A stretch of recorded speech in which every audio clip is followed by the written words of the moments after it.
السلام عليكم ورحمة الله وبركاته. مقر آد بان دبانتي سلامي. waxaan mahad celinayaa marka koowaad ururka dalada Soomaaliya oo soo qaban qaabiyay kulankan aad u muhiimka ah. Inta ka dib wax ka socda anigu bangiga Dahabshiil Group gaar ahaan xafiiska Migrant ama Migrant Finance Institution. intaana su'aasha u yargelin haddii aan marka hore wax ka yara taabto Migrant Dahab.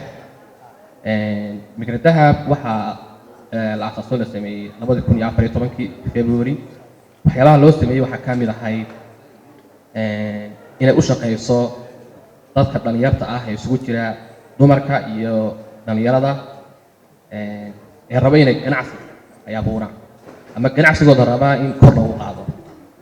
Migrant Dahab wuxuu kaga duwan yahay bangiga Dahabshiil International Bank.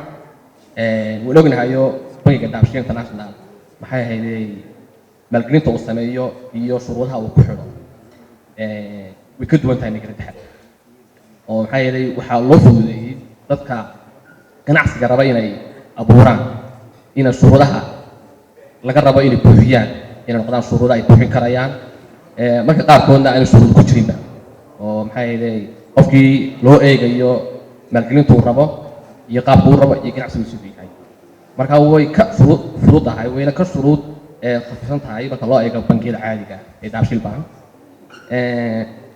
waxaanay Migrant Dahab 2014 ilaa maanta waxaanu maraynaa inaanu ku leenahay Somaliland iyo Soomaaliyaba 16 branch 16 xafiis ee ku yaala Somaliland iyo Soomaaliya. xafiisyo u shaqeeya una taagan sida ay ganacsiga shacabka ay kor u qaadi lahaayeen. ilaa intii aan soo jirnay waxaanu gacanta ku haynaa oo nagu jira systemka 22,000 oo macmiil oo kala duwan.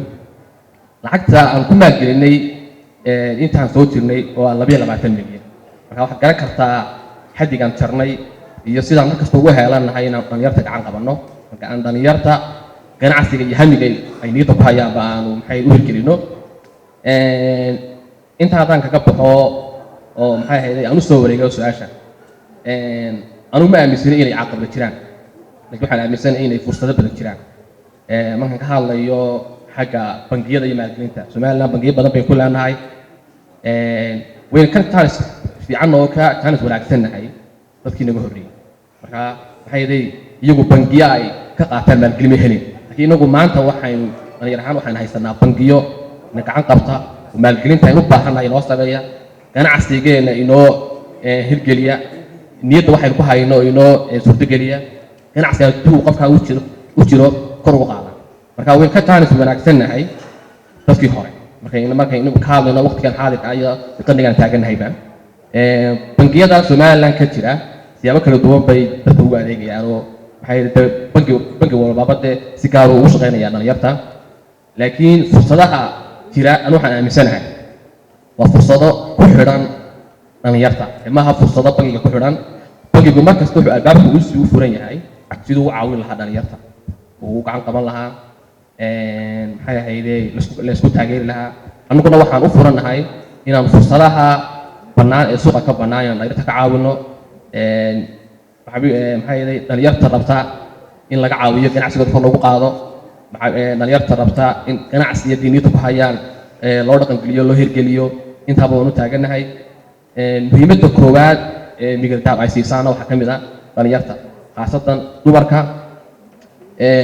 dumarka maxay ahayd Migrant Dahab aanu maalgelinay 53% oo dumar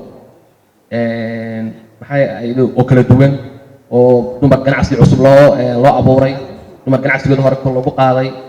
maxay ahayd waxaan ka shaqeynaa ganacsi kasta oo maxay ahayd ka jira geyga Soomaalida.